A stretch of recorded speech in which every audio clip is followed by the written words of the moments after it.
ಮಾತಾಜಿ ಮತ್ತು ಪ್ರಭುಜಿ ಎಲ್ಲರಿಗೂ ಸಹ ಧನ್ಯವಾದ ಪ್ರಣಾಮಗಳು ಮತ್ತು ಸ್ವಾಗತ ಸುಸ್ವಾಗತ.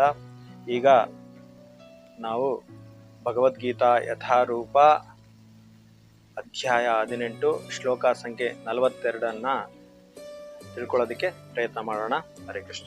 ಶಮೋದಮಾಸ್ತಪ ಶೌಚಂ ಶಾಂತಿರಾರ್ಜವಮೇವ ಚ ಜ್ಞಾನಂ ವಿಜ್ಞಾನಮಾಸ್ತಿಕ್ಯಂ ಬ್ರಹ್ಮ ಕರ್ಮ ಸ್ವಭಾವಜಂ. ಅನುವಾದ ಕೃಷ್ಣ ಕೃಪಾಮೂರ್ತಿ ಜಗದ್ಗುರು ಸ್ವಾಮಿ ಶ್ರೀಲಾ ಪ್ರಭುಪಾದರಿಂದ ಶ್ರೀಲಾ ಪ್ರಭುಪಾದಕ್ಕೆ. ಶಾಂತಿ ಸ್ವಭಾವ, ಆತ್ಮ ಸಂಯಮ, ತಪಸ್ಸು, ಸಹನೆ, ಪ್ರಾಮಾಣಿಕತೆ, ಜ್ಞಾನ, ವಿವೇಕ ಮತ್ತು ಆಸ್ತಿಕ್ಯ ಈ ಸಹಜ ಗುಣಗಳಿಂದ ಬ್ರಾಹ್ಮಣರು ಕರ್ಮವನ್ನು ಮಾಡುತ್ತಾರೆ. ನೋಡಿ, ಸ್ವಾಮಿ ಶ್ರೀಲ ಪ್ರಭುಪಾದರು ಅನುವಾದದಲ್ಲಿ ಸ್ವಾಮಿ ದೇವೋತ್ತಮ ಪರಮಪುರುಷ ಕೃಷ್ಣ ಈ ಒಂದು ಶ್ಲೋಕದಲ್ಲಿ ಏನು ಹೇಳ್ತಾ ಇದ್ದಾನೋ ಅನ್ನೋದು ತಮಗೆ ಆಗ್ಲೇ ಗೊತ್ತಾಗಿದೆ ಅನ್ಸುತ್ತೆ, ಹೌದಲ್ವಾ? ಏನು ಹೇಳ್ತಾ ಇದ್ದಾನೆ ಸ್ವಾಮಿ ಭಗವಂತ? ಎಸ್, ಮುಖ್ಯವಾಗಿ ಇಲ್ಲಿ ಬ್ರಾಹ್ಮಣರ ಲಕ್ಷಣಗಳನ್ನ ಹೇಳ್ತಾ ಇದ್ದಾರೆ. ಪ್ರಭುಜಿ ಹೇಳ್ತಾ ಇದ್ರು ಅಲ್ವಾ? ಅಂದ್ರೆ ಬ್ರಾಹ್ಮಣರಾಗಿರ್ತಕ್ಕಂಥವ್ರು ಯಾವ ರೀತಿ ಅವರು ಆ ಒಂದು ಗುಣಗಳಿಂದ ಕರ್ಮಗಳನ್ನ ಮಾಡುತ್ತಾರೆ ಅನ್ನೋದನ್ನ ಇಲ್ಲಿ ನಮಗೆ ಸ್ವಾಮಿ ಭಗವಂತ ಸ್ಪಷ್ಟವಾಗಿ ಇಲ್ಲಿ ಹೇಳ್ತಾ ಇದ್ದಾನೆ, ಹೌದಾ? ಈ ಒಂದು 18ನೇ ಅಧ್ಯಾಯದ ಪ್ರಾರಂಭದಿಂದಲೂ ಸಹ ಈ ಒಂದು 40ನೇ ಶ್ಲೋಕದವರೆಗೂ ಸಹ ಅಲ್ಲಿ ಗುಣಗಳನ್ನ, ಆ ಗುಣಗಳ ಪ್ರಭಾವ, ಆ ಪ್ರಕಾರ ಯಾವ ರೀತಿ ಜ್ಞಾನವನ್ನು ಪಡ್ಕೊಳ್ತಕ್ಕಂಥದ್ದು, ಆ ಒಂದು ಕರ್ಮಕಾಂಡ, ಅದರ ಬಗ್ಗೆ ಅಲ್ಲಿ ಯಾವ ರೀತಿ ಒಂದು ದೃಢ ಸಂಕಲ್ಪದಿಂದ, ಒಂದು ಆನಂದವಾಗಿ ಸಂತೋಷದಿಂದ ಆ ಒಂದು ಗುಣಕರ್ಮಗಳ ಪ್ರಭಾವದಲ್ಲಿ ಅಲ್ಲಿ ಕೆಲಸ ಮಾಡ್ತಾ ಇದ್ದಾರೆ ಅನ್ನೋ ಒಂದು ಮೊದಲನೇ ಹಂತದಲ್ಲಿ ಅಲ್ಲಿ ಸ್ವಾಮಿ ಭಗವಂತ ಅಲ್ಲಿ ಹೇಳ್ತಾ ಇದ್ದಾರೆ. ಅದೇ ರೀತಿಯಲ್ಲಿ 41ನೇ ಶ್ಲೋಕದಿಂದ ಆ ಒಂದು ಗುಣ ಕರ್ಮಗಳಲ್ಲಿ ಯಾವ ರೀತಿ ಆ ಒಂದು ಜನಗಳು ಯಾರೆಲ್ಲ ಇದ್ದಾರೋ ಯಾವ ರೀತಿ ಕೆಲಸ ಕಾರ್ಯಗಳನ್ನು ಮಾಡುತ್ತಾರೆ ಅನ್ನೋದನ್ನ ಸ್ವಾಮಿ ಇಲ್ಲಿ ಹೇಳ್ತಾ ಇದ್ದಾನೆ. ಅದೇ ರೀತಿಯಲ್ಲಿ 40ನೇ ಶ್ಲೋಕದಲ್ಲಿ ಹೇಳ್ತಾ ಇದ್ದಾನೆ ಸ್ವಾಮಿ, ಈ ಲೋಕದಲ್ಲಾಗಲಿ, ಮೇಲಿನ ಲೋಕದಲ್ಲಾಗಲಿ, ಈ ಕೆಳಗಿನ ಲೋಕದಲ್ಲಿ, ಊರ್ಧ್ವ, ಮಧ್ಯ, ಅಧೋ, ಈ ಒಂದು 3 ಲೋಕಗಳಲ್ಲೂ ಸಹ ಎಲ್ಲರೂ ಸಹ ಆ ಒಂದು ಗುಣಗಳಿಗೆ ಪ್ರಭಾವಕ್ಕೆ ಒಳಗಾಗಲೇಬೇಕು. ಏನು? ಆ ಒಂದು ಸತ್ವ, ರಾಜಸ, ತಾಮಸ ಗುಣಗಳೇನಿದ್ದಾವೋ ಆ ಒಂದು 3 ಗುಣಗಳಿಗೆ ಎಲ್ಲರೂ ಸಹ ಒಳಗಾಗಲೇಬೇಕು ಅನ್ನೋದನ್ನ 40ನೇ ಶ್ಲೋಕದಲ್ಲಿ ಸ್ವಾಮಿ ಹೇಳ್ತಾ ಇದ್ದಾನೆ. ಈ ಒಂದು ಲೋಕದಲ್ಲಾಗಲಿ, ಮೇಲಿನ ಲೋಕವ್ಯೂಹಗಳ ದೇವತೆಗಳಲ್ಲಾಗಲಿ, ಐಕ ಪ್ರಕೃತಿಯಿಂದ ಹುಟ್ಟಿದ ಈ 3 ಗುಣಗಳಿಂದ ಬಿಡುಗಡೆ ಹೊಂದಿದ ಜೀವಿ ಯಾರು ಸಹ ಇಲ್ಲ ಅನ್ನೋದನ್ನ ಸ್ಪಷ್ಟವಾಗಿ ಹೇಳ್ತಾ ಇದ್ದಾನೆ. ಮತ್ತೆ ಮುಂದಿನ ಶ್ಲೋಕದಲ್ಲೂ ಸಹ ಅಲ್ಲಿ ಹೇಳ್ತಾ ಇದ್ದಾನೆ ಸ್ವಾಮಿ, ಬ್ರಾಹ್ಮಣರು, ಕ್ಷತ್ರಿಯರು, ವೈಶ್ಯರು ಮತ್ತು ಶೂದ್ರರು ಈ ಐಕ ಗುಣಗಳಿಗೆ ಅನುಗುಣವಾಗಿ ತಮ್ಮ ಸ್ವಂತ ಸ್ವಭಾವಗಳಿಂದ ಹುಟ್ಟಿ ಬಂದ ಗುಣಗಳಿಂದ ಬೇರೆ ಬೇರೆ ಆಗಿರುತ್ತಾರೆ. ಹೌದಾ? ನೋಡಿ, ಯಾವ ರೀತಿ ಅಂತಂದ್ರೆ ಈ ಒಂದು ಗುಣಕ್ಕೆ ಎಲ್ಲರೂ ಸಹ ಒಳಗಾಗ್ಲೇಬೇಕಾ? ಹಾಗಾಗಿ ಯಾರು ಈ ಒಂದು ಗುಣಾತೀತರಾಗಿ ಇರ್ಲಿಕ್ಕೆ ಸಾಧ್ಯ ಅನ್ನೋದನ್ನ ಸ್ವಾಮಿ ಭಗವಂತ ಹೇಳ್ತಾ ಇದ್ದಾನೆ. ಯಾರು ಆ ರೀತಿ ಗುಣಾತೀತರಾಗಿ ಇರ್ಲಿಕ್ಕೆ ಸಾಧ್ಯ? ಯಾರಾದ್ರೂ ಹೇಳ್ಬೋದಾ? ನಮ್ಮಗಳಿಗೆ ಹೇಳ್ತಾ ಇದ್ದಾನೆ, ಜೀವಿಗಳಿಗೆ ಆ ಗುಣಾತೀತರಾಗಿ ಯಾರು ಅಂತಂತಂದ್ರೆ, ಯಾರು ಆ ಒಂದು ಶುದ್ಧ ಭಕ್ತಿಯನ್ನ ಮಾಡ್ತಾರೋ ಅವರು ಗುಣಾತೀತರಾಗಿ ಆ ಒಂದು ಭಗವಂತನನ್ನ ಆರಾಧನೆ ಮಾಡಬಹುದು, ಭಗವಂತನ ಒಂದು ಸಾಕ್ಷಾತ್ಕಾರವನ್ನು ಪಡಿಸ್ಕೊಳ್ಳಿಕ್ಕೆ ಸಾಧ್ಯ. ಹಾಗಾಗಿ ನಾವು ನೋಡ್ತಾ ಇದ್ದೇವೆ ಈ ಒಂದು ಕಲಿಯುಗದಲ್ಲಿ ಎಷ್ಟೆಲ್ಲ ಒಂದು ಕಲುಷಿತ ಆಗಿದೆ.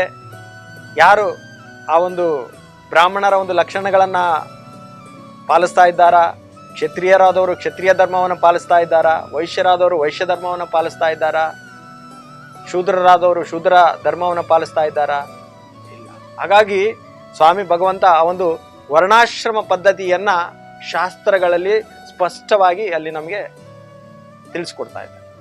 ಹಾಗಾಗಿ ಬ್ರಾಹ್ಮಣರಾಗಿರ್ತಕ್ಕಂಥವ್ರು ಬ್ರಾಹ್ಮಣರ ಒಂದು ಲಕ್ಷಣಗಳಲ್ಲಿ ಯಾವ ರೀತಿ ಇರ್ತಾರೆ ಅದೆಲ್ಲವನ್ನು ಸಹ ಈ ಒಂದು ಶ್ಲೋಕಗಳಲ್ಲಿ ಮುಂದೆ ಎಲ್ಲ ಯಾವ ಯಾವ ಒಂದು ವರ್ಣಾಶ್ರಮದಲ್ಲಿ ಇರ್ತಕ್ಕಂಥವ್ರು ಯಾವ ರೀತಿ ಒಂದು ಲಕ್ಷಣಗಳನ್ನ ಇಟ್ಕೊಂಡಿರ್ತಾರೆ, ಯಾವೊಂದು ಕರ್ಮವನ್ನ ಮಾಡ್ತಾರೆ ಅನ್ನೋದನ್ನ ಹೇಳ್ತಾ ಇದ್ದಾರೆ.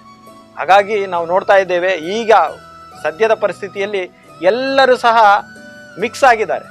ಯಾರು ಸಹ ಅವರ ಒಂದು ಕರ್ತವ್ಯಗಳನ್ನು ಮಾಡ್ತಾ ಇಲ್ಲ. ಬ್ರಾಹ್ಮಣರಾಗಿರ್ತಕ್ಕಂಥವ್ರು ಶೂದ್ರರ ಕೆಲಸ ಕಾರ್ಯಗಳನ್ನು ಮಾಡ್ತಾ ಇದ್ದಾರೆ, ಕ್ಷತ್ರಿಯರಾದಂಥವ್ರು ವೈಶ್ಯರ ಕೆಲಸ ಕಾರ್ಯಗಳನ್ನು ಮಾಡ್ತಾ ಇದ್ದಾರೆ, ಶೂದ್ರರಾಗಿರ್ತಕ್ಕಂಥವ್ರು ಬ್ರಾಹ್ಮಣರ ಕೆಲಸ ಕಾರ್ಯಗಳನ್ನು ಮಾಡ್ತಾ ಇದ್ದಾರೆ, ವೈಶ್ಯರು ಶೂದ್ರರು, ಶೂದ್ರರು ವೈಶ್ಯರು, ಕ್ಷತ್ರಿಯರು ವೈಶ್ಯರು, ವೈಶ್ಯರು ಕ್ಷತ್ರಿಯರು, ಈ ರೀತಿ ಎಲ್ಲವೂ ಸಹ ನಡೀತಾ ಇದೆ. ಹೌದಾ? ಹಾಗಾಗಿ ಇಲ್ಲಿ ಬ್ರಾಹ್ಮಣರು ಯಾವಾಗಲೂ ಸಹ ಯಾವ ಗುಣದಲ್ಲಿರ್ತಾರೆ? ಸತ್ವ ಗುಣದಲ್ಲಿರ್ತಾರೆ. ಅದೇ ರೀತಿಯಲ್ಲಿ ಕ್ಷತ್ರಿಯರಾದಂಥವರು ಸತ್ವ ಮತ್ತು ರಜಸ್ಸು ಸರಿ ಇದೆ ತಾವು ಹೇಳ್ತಾ ಇದ್ದಾರೆ. ಹಾಗಾಗಿ ಆ ಕ್ಷತ್ರಿಯರಾದಂಥವರು ಸಹ ಯಾವ ರೀತಿ ಅಂತಂತಂದ್ರೆ ಅಲ್ಲಿ ಅವರು ಮುಖ್ಯವಾಗಿ ಆ ಒಂದು ರಜಗುಣದಲ್ಲಿ ಇದ್ರೂ ಸಹ ಸತ್ವಗುಣವನ್ನು ಸಹ ಅವರು ಹೊಂದಿರ್ತಾರೆ. ಯಾಕೆ ಅಂತಂದ್ರೆ ನಾವು ನೋಡ್ಬೋದು ಆ ಒಂದು ಪರಿಪಾಲನೆ ಮಾಡ್ತಕ್ಕಂಥ ಸಂದರ್ಭದಲ್ಲಿ ಅವರು ಆ ಒಂದು ಸಾತ್ವಿಕ ಗುಣದಲ್ಲಿ ಇರಲೇಬೇಕಾಗುತ್ತೆ. ಯಾಕಂದ್ರೆ ಸಾತ್ವಿಕ ಗುಣದಲ್ಲಿ ಇದ್ದವರು ಮಾತ್ರ ಶಾಸ್ತ್ರಗಳ ಒಂದು ಇದನ್ನ ಅರ್ಥ ಮಾಡ್ಕೊಳ್ಳಿಕ್ಕೆ ಸಾಧ್ಯ, ಆ ಪ್ರಕಾರ ನಡಿಲಿಕ್ಕೆ ಸಾಧ್ಯ. ಹಾಗಾಗಿ ಆ ಒಂದು ಸತ್ವಗುಣದಲ್ಲಿ ಇರೋದ್ರಿಂದ ಆ ರಾಜ್ಯದಲ್ಲಿ ಇರ್ತಕ್ಕಂತಹ ಪ್ರಜೆಗಳೆಲ್ಲರಿಗೂ ಸಹ ಮುಕ್ತಿ ಸಿಗ್ಬೇಕಂದ್ರೆ ರಾಜನಾಗಿರ್ತಕ್ಕಂಥವನು ಸತ್ವಗುಣದಲ್ಲೂ ಸಹ ಇರಬೇಕು. ಹೌದಾ? ಯಾಕಂದ್ರೆ ಪರಿಪಾಲನೆ ಮಾಡ್ತಕ್ಕಂಥ ಸಂದರ್ಭದಲ್ಲಿ ಜನಗಳನ್ನ ಪ್ರಜೆಗಳನ್ನ ರಕ್ಷಣೆ ಮಾಡ್ಬೇಕಂದ್ರೆ ಆ ಒಂದು ರಾಜಸಿಕ ಗುಣವನ್ನ ಹೊಂದಿರಲೇಬೇಕು, ಅದರ ಜೊತೆಗೆ ಸಾತ್ವಿಕ ಗುಣವನ್ನು ಸಹ ಇರಲೇಬೇಕು. ಅದೇ ರೀತಿಯಲ್ಲಿ ವೈಶ್ಯರಾಗಿರ್ತಕ್ಕಂಥವ್ರು ರಾಜಸಿಕ ಮತ್ತು ತಮೋ ಗುಣದಲ್ಲಿ ಇರ್ತಾರೆ, ಶೂದ್ರರಾಗಿರ್ತಕ್ಕಂಥವ್ರು ಅದೋ ತಮೋ ಗುಣದಲ್ಲಿ ಇರ್ತಾರೆ, ಶುದ್ಧ ತಮೋ ಗುಣ.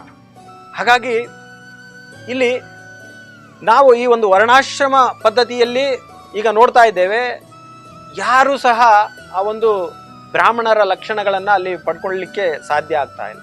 ಹಾಗಾಗಿ ಆ ಒಂದು ಲಕ್ಷಣಗಳನ್ನು ಪಡ್ಕೊಳ್ಳಲಿಕ್ಕೆ ನಮಗೆ ನಮ್ಮ ಇಸ್ಕಾನ್ ಸಂಸ್ಥಾಪನಾಚಾರ್ಯರಾಗಿರ್ತಕ್ಕಂಥ ಸ್ವಾಮಿ ಶ್ರೀಲ ಪ್ರಭುಪಾದರ ಕೃಪೆ ಅನುಗ್ರಹದಿಂದ ನಾವೆಲ್ಲರೂ ಸಹ ಆ ಒಂದು ಲಕ್ಷಣಗಳನ್ನು ಪಡ್ಕೊಳ್ಳಲಿಕ್ಕೆ ಸಾಧ್ಯ ಇದೆ. ಹಾಗಾಗಿ ಅಲ್ಲಿ ಭಗವಂತ ಏನು ಹೇಳಿದ್ದಾನೆ ನಾವು ಹಿಂದೆ ಒಂದು ಶ್ಲೋಕದಲ್ಲಿ ಚರ್ಚೆ ಮಾಡಿದ್ದೆ. ಯಾವ ಶ್ಲೋಕ ಯಾರಾದ್ರೂ ಹೇಳ್ತೀರಾ? ಚಾತುರ್ವರ್ಣ್ಯ ಮಯ ಸೃಷ್ಟಿ ಗುಣ ಕರ್ಮ ವಿಭಾಗಶಃ. ಹಾಗಾಗಿ ಭಗವಂತ ಅಲ್ಲಿ ಹೇಳ್ತಾ ಇದ್ದಾನೆ, ಯಾವುದೇ ಕಾರಣಕ್ಕೂ ಸಹ ನಮ್ಮ ಒಂದು ಜಾತಿ ಹುಟ್ಟು ಯಾವುದರಿಂದ ಅಲ್ಲಿ ಪರಿಗಣನೆ ಆಗುತ್ತೆ ಅಂತಂತಂದ್ರೆ ನಾವು ಯಾವ ಒಂದು ಜಾತಿಯಲ್ಲಿ ಹುಟ್ತೀವೋ ಅದ್ರ ಮೇಲೆ ಸಂಬಂಧ ಇಲ್ಲ. ನಾವು ಯಾವ ಒಂದು ಗುಣಗಳನ್ನ ನಾವು ಪಡ್ಕೊಳ್ತೇವೋ ಆ ಪ್ರಕಾರ ನಮ್ಮ ಒಂದು ಧರ್ಮ ಅಲ್ಲಿ ತಿಳ್ಕೊಳ್ಳಿಕ್ಕೆ ಸಾಧ್ಯ ಆಗುತ್ತೆ ಅಂತಂದೇಳಿ ಸ್ವಾಮಿ ಭಗವಂತ ಸ್ಪಷ್ಟವಾಗಿ ನಮ್ಗೆ ಆ ಶ್ಲೋಕದಲ್ಲಿ ಹೇಳ್ತಾ ಇದ್ದಾನೆ. ಚಾತುರ್ವರ್ಣ್ಯ ಮಯಾ ಸೃಷ್ಟಿ ಗುಣಕರ್ಮ ವಿಭಾಗಶಃ. ಹಾಗಾಗಿ ನಾವೆಲ್ಲರೂ ಸಹ ಮಾಡ್ಕೊಂಡಿದ್ದೇವೆ ಜಾತಿ ಪದ್ಧತಿ, ಅದು ನಿಜವಾದಂತಹದ್ದು ಅಲ್ಲ. ಹಾಗಾಗಿ ಆ ಒಂದು ಸ್ವಾಮಿ ಭಗವಂತ ಹೇಳಿರೋ ಪ್ರಕಾರ ಈಗ ಆ ರೀತಿ ಏನಾದರೂ ಇದೆನಾ ಅಂತಂದ್ರೆ ಇಲ್ಲ. ಹಾಗಾಗಿ ಆ ಒಂದು ಲಕ್ಷಣಗಳನ್ನು ಪಡ್ಕೊಂಡು ನಾವು ಸಹ ಆ ಒಂದು ಭಕ್ತಿಯನ್ನ ಮಾಡಲಿಕ್ಕೆ ಸಾಧ್ಯ ಇದೆ. ಆ ಪ್ರಕಾರ ತಾವೆಲ್ಲರೂ ಸಹ ಆ ಪ್ರಕಾರದ ಒಂದು ಸ್ಥಾನಕ್ಕೆ ಬರಬೇಕು ಅಂತಂದೇಳಿ ಹೇಳ್ತಾ ಇದ್ದೇನೆ.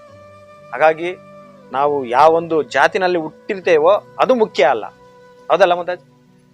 ಹಾಗಾಗಿ ನಮ್ಮ ಒಂದು ಗುಣಗಳು ಯಾವ ರೀತಿ ಇರ್ತಾವೋ ಆ ಪ್ರಕಾರ ನಾವು ಆ ಒಂದು ವರ್ಣಾಶ್ರಮ ಧರ್ಮಕ್ಕೆ ನಾವು ಬರಲಿಕ್ಕೆ ಸಾಧ್ಯ ಆಗುತ್ತೆ. ಹಾಗಾಗಿ ಸ್ವಾಮಿ ಭಗವಂತನು ಸಹ ಈಗ ವಿಶ್ವರೂಪದಲ್ಲೂ ಸಹ ಯಾವ ರೀತಿ ಅಲ್ಲಿ ಪ್ರಕಟಗೊಂಡಿದ್ದಾರೆ, ಬ್ರಾಹ್ಮಣರು, ಕ್ಷತ್ರಿಯರು, ವೈಶ್ಯರು, ಶೂದ್ರರು ಅನ್ನೋದನ್ನ ನಾವು ಅಲ್ಲಿ ನೋಡಿದ್ರೆ ಸ್ವಾಮಿ ಭಗವಂತ ಅಲ್ಲಿ ಹೇಳ್ತಾ ಇದ್ದಾನೆ, ಬ್ರಾಹ್ಮಣರು ಎಲ್ಲಿಂದ ಬರ್ತಾ ಇದ್ದಾರೆ? ಶಿರಸ್ಸು, ತಲೆ.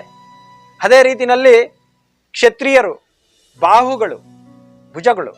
ನಂತರದಲ್ಲಿ ವೈಶ್ಯರು ತೊಡೆಗಳು. ನಂತರದಲ್ಲಿ ಶೂದ್ರರು ಕಾಲುಗಳು. ಹಾಗಾಗಿ ಈಗ ಒಂದು ಭೌತಿಕ ಜಗತ್ತಲ್ಲೂ ಸಹ ಸಾಮಾನ್ಯ ಒಬ್ಬ ಮನುಷ್ಯರು ನಾವೆಲ್ಲರೂ ಸಹ ಜೀವಿಸ್ಲಿಕ್ಕೆ ಈ ರೀತಿಯಾದಂತಹ ಒಂದು 4 ವಿಧದ ಒಂದು ಸ್ಥಾನಗಳು ಇರಲೇಬೇಕು, ಹೌದಲ್ವಾ? ಇದ್ದಾಗ ಮಾತ್ರ ಅದು ಚೆನ್ನಾಗಿ ನಡ್ಕೊಂಡು ಹೋಗ್ಲಿಕ್ಕೆ ಸಾಧ್ಯ ಆಗುತ್ತೆ. ಅದೇ ಪ್ರಕಾರ ನಾವು ನೋಡೋದಾದ್ರೆ ಒಬ್ಬ ಮನುಷ್ಯನ ಪಾದಗಳು ಏನಾದ್ರೂ ಅಂದ್ರೆ ಇಲ್ಲದೆ ಇದ್ರೆ ಆ ಮನುಷ್ಯ ಜೀವಿಸ್ಲಿಕ್ಕೆ ಸಾಧ್ಯ ಇದೆನಾ? ಎಸ್, ಕೃಷ್ಣ ಪ್ರಭು ಅವರು ಹೇಳ್ತಾ ಇದ್ರೆ ಸರಿ ಇದೆ, ಒಟ್ಟಾರೆ ಜೀವಿಸಬಹುದು, ಹೌದಾ? ಜೀವಂತವಾಗಿ ಇರಬಹುದು. ಅದೇ ರೀತಿನಲ್ಲಿ ಕಾಲುಗಳು ಪೂರ್ತಿ ಅವರ ಒಂದು ಸಾಮರ್ಥ್ಯವನ್ನ ಕಾಲುಗಳನ್ನ ಕಳ್ಕೊಂಡ್ರು ಸಹ ಅವರು ಸಹ ಜೀವಿಸ್ಲಿಕ್ಕೆ ಸಾಧ್ಯ ಇದೆ.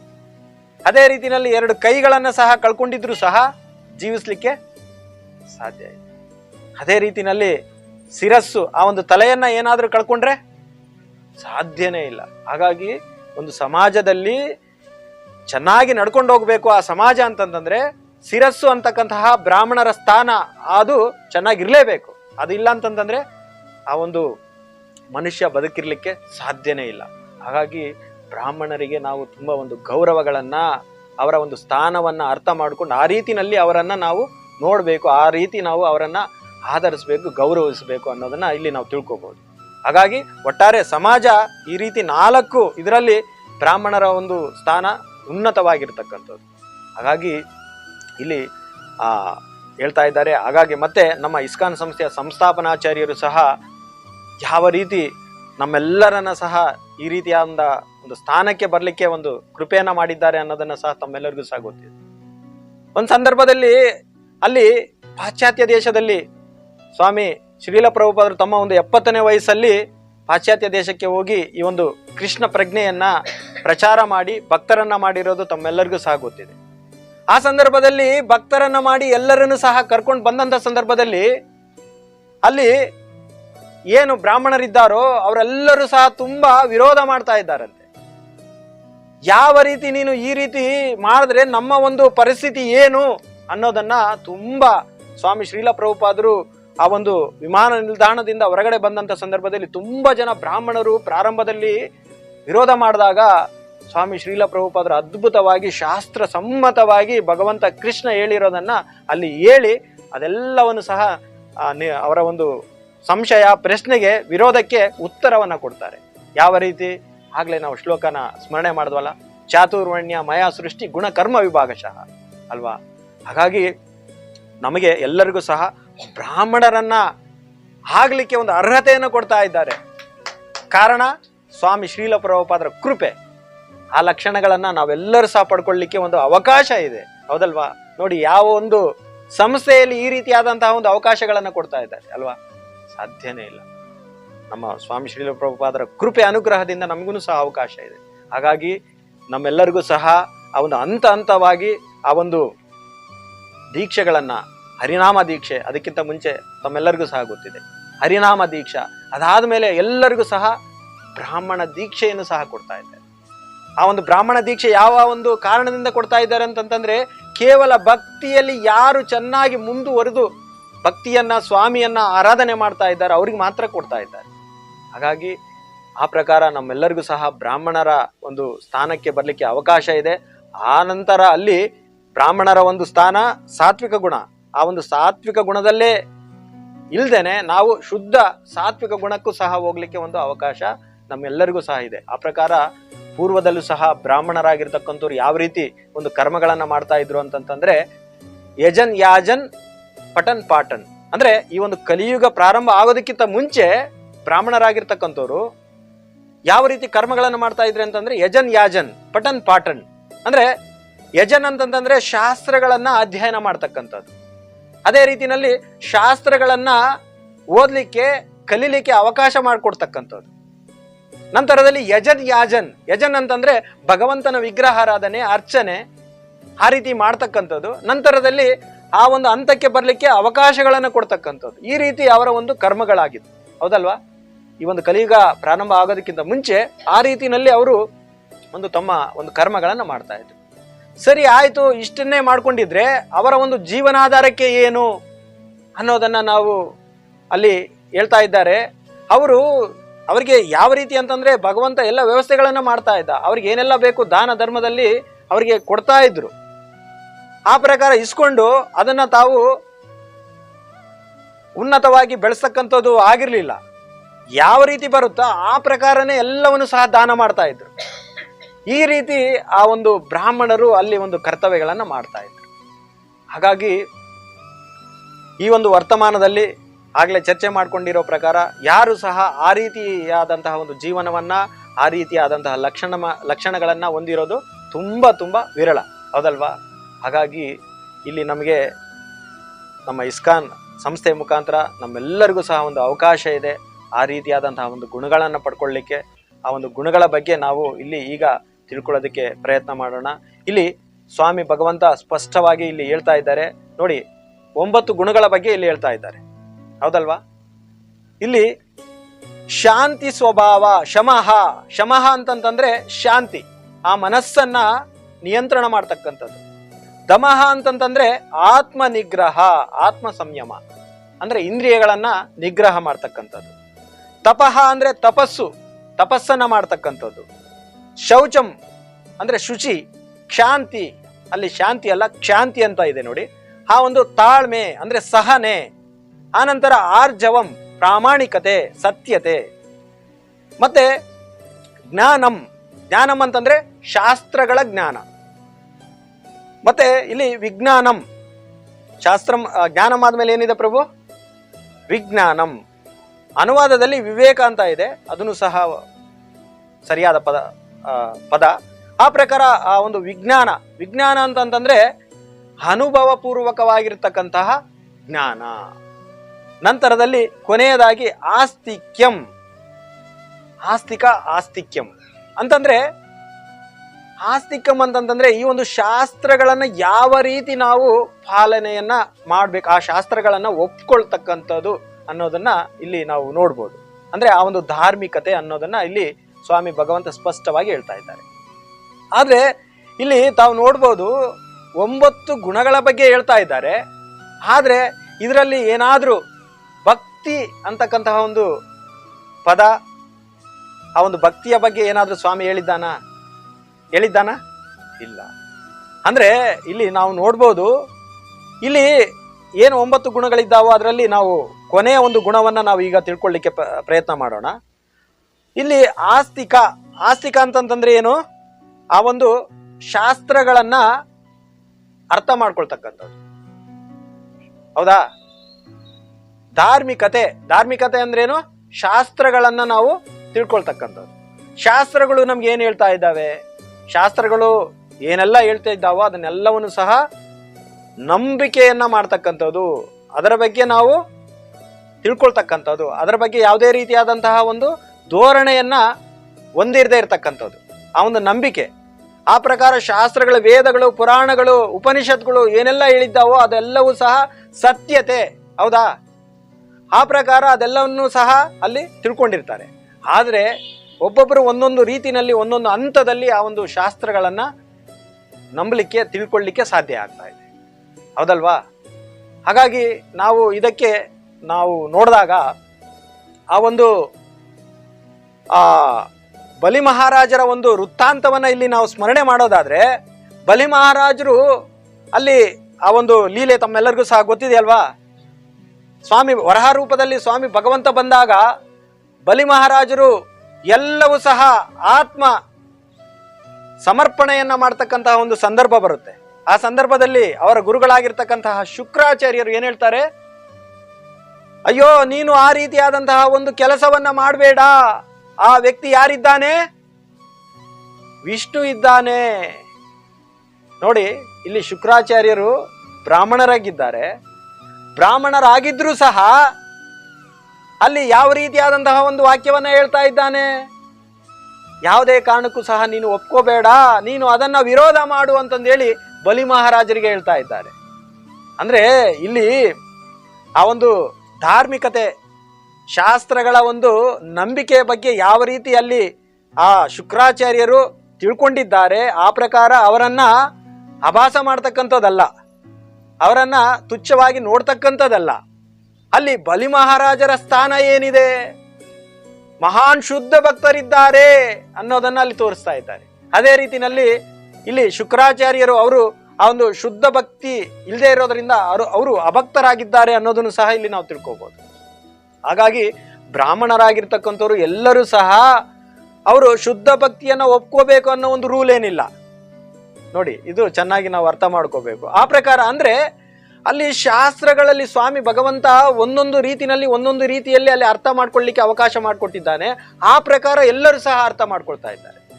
ಈಗ ನಾವು ನೋಡ್ಬೋದು, ಭೌತಿಕವಾಗಿ ರಾಜಸಿಕ ಪೂಜೆಗಳನ್ನ ಸಹ ಅಲ್ಲಿ ಕೊಟ್ಟಿದ್ದಾನೆ ವೇದಗಳಲ್ಲಿ, ಹೌದಾ?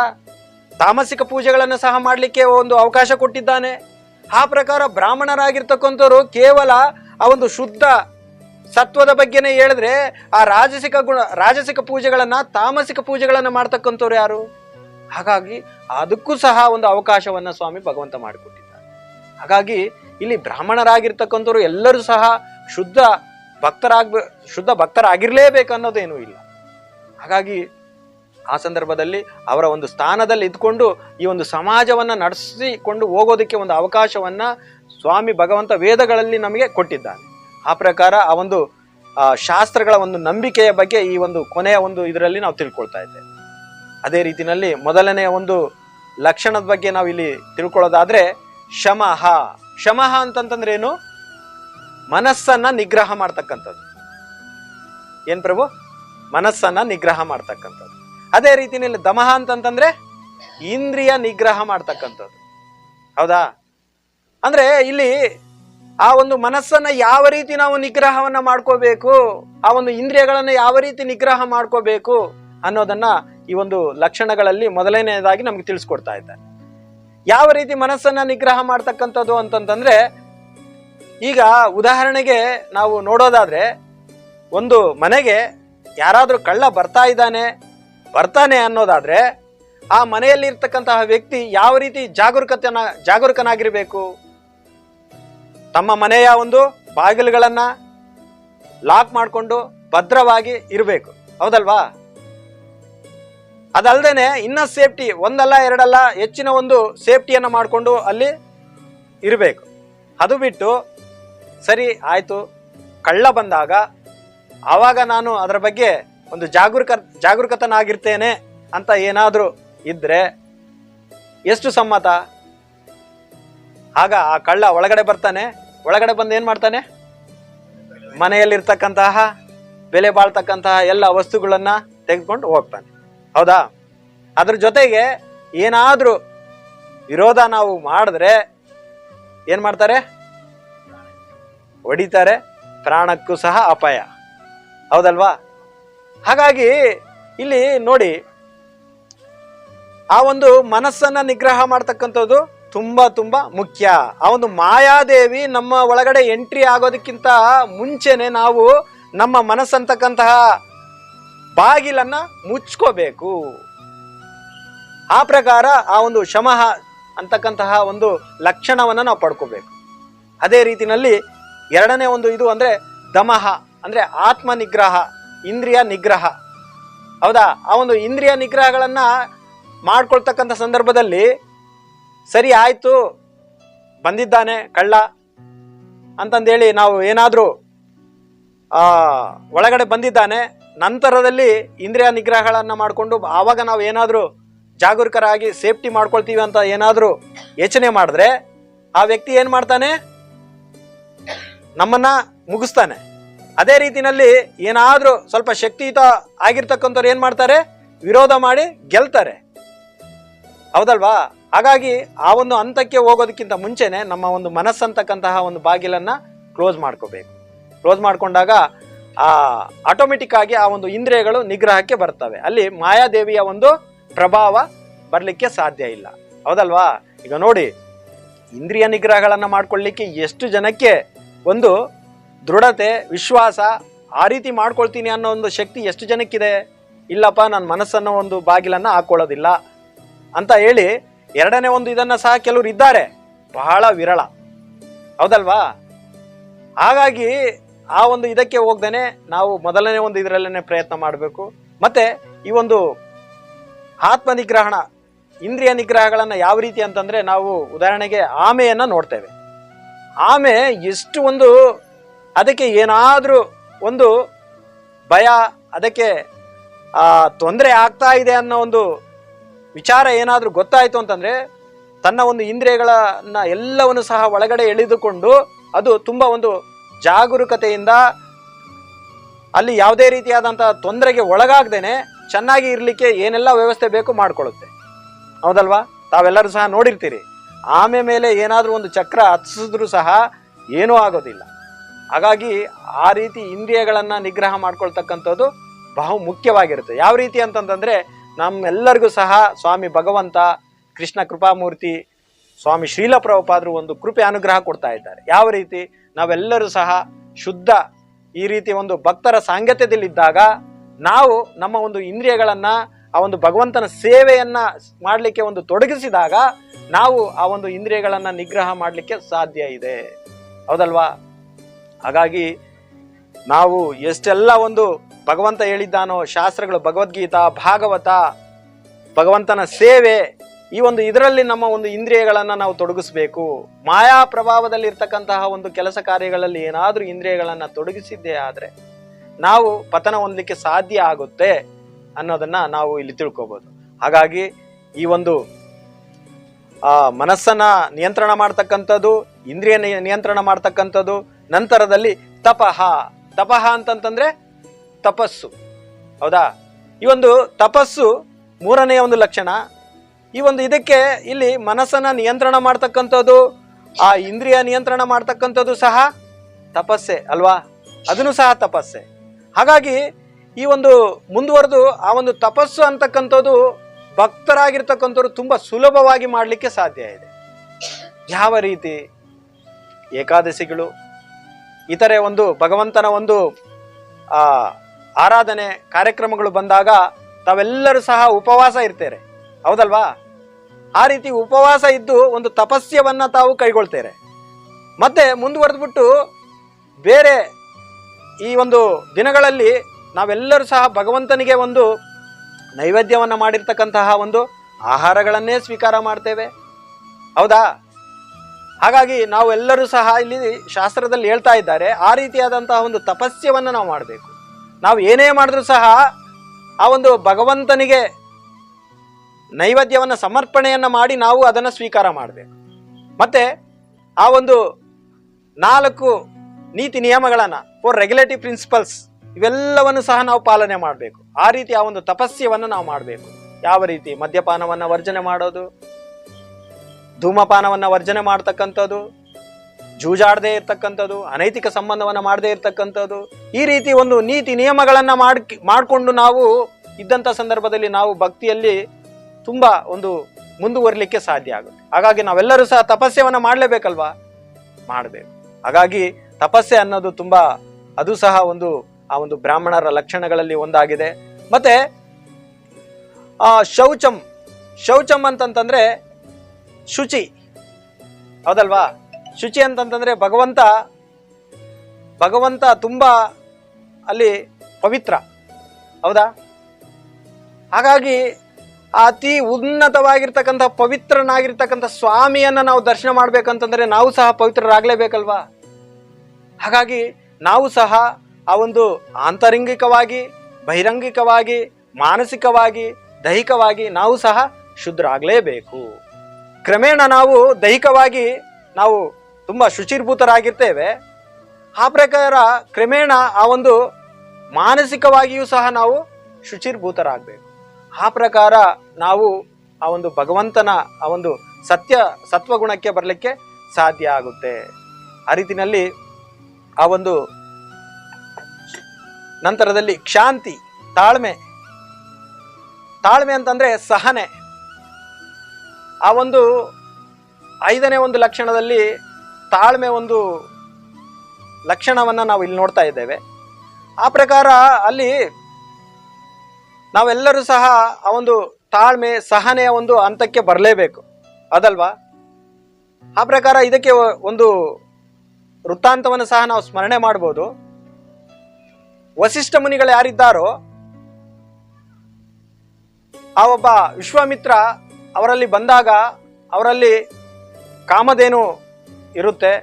ಆ ಒಂದು ಕಾಮಧೇನುವನ್ನು ತಾನು ಪಡ್ಕೋಬೇಕು ಅನ್ನೋದನ್ನ ಇಚ್ಛೆ ಪಟ್ಟು ವಿಶ್ವಾಮಿತ್ರ ರಾಜರು ಅಲ್ಲಿ ಬರ್ತಾರೆ. ಆ ಒಂದು ಪ್ರಸಂಗನೂ ಸಹ ತಮಗೆ ಗೊತ್ತಿದೆ. ಅಲ್ಲಿ ಯಾವ ರೀತಿ ಒಂದು ತಾಳ್ಮೆ ಸಹನೆಯಿಂದ ಇರ್ತಾರೆ ಅನ್ನೋದಕ್ಕೆ ಅಲ್ಲಿ ನಾವು ಸೂಕ್ಷ್ಮವಾಗಿ ನೋಡಿದ್ರೆ, ವಿಶ್ವಾಮಿತ್ರ ರಾಜ ಯುದ್ಧವನ್ನ ಮಾಡಲಿಕ್ಕೆ ವಸಿಷ್ಠ ಮುನಿಗಳ ಎದುರು ಬಂದಿದ್ದಾನೆ.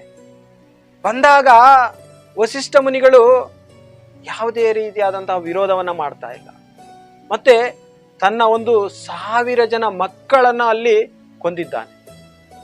ಆದ್ರೂ ಸಹ ವಸಿಷ್ಠ ಮುನಿಗಳು ಯಾವುದೇ ರೀತಿಯಾದಂತಹ ಒಂದು ವಿರೋಧವನ್ನ ಮಾಡ್ತಾ ಇಲ್ಲ. ಹಾಗಾಗಿ ಇಲ್ಲಿ ಆ ಒಂದು ಕ್ಷಾಂತಿ, ತಾಳ್ಮೆ ಅನ್ನೋದು ತುಂಬಾ ತುಂಬಾ ಮುಖ್ಯ. ಮತ್ತೆ ಮುಂದುವರೆದ್ಬಿಟ್ಟು ಆರ್ಜವಂ ಅಂತಂತಂದ್ರೆ ಪ್ರಾಮಾಣಿಕತೆ.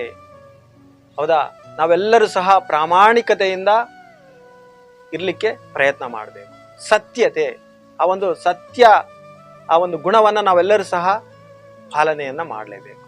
ಆ ಪ್ರಕಾರ ಇದಕ್ಕೂ ಸಹ ಶಾಸ್ತ್ರದಲ್ಲಿ ಒಂದು ಉದಾಹರಣೆಯನ್ನ ನಾವು ನೋಡೋದಾದ್ರೆ, ಗೌತಮ ಮುನಿಗಳು ತಾವೆಲ್ಲರೂ ಸಹ ಕೇಳಿರ್ತೀರಿ. ಆ ಒಬ್ಬ ಗೌತಮ ಮುನಿಗಳಲ್ಲಿ ಒಬ್ಬ ವ್ಯಕ್ತಿ, ಚಿಕ್ಕ ಬಾಲಕ. ಆ ಬಾಲಕ ಯಾರಿದ್ದಾನೆ ಅಂತಂತಂದ್ರೆ ವೇಶ್ಯ ಪುತ್ರ.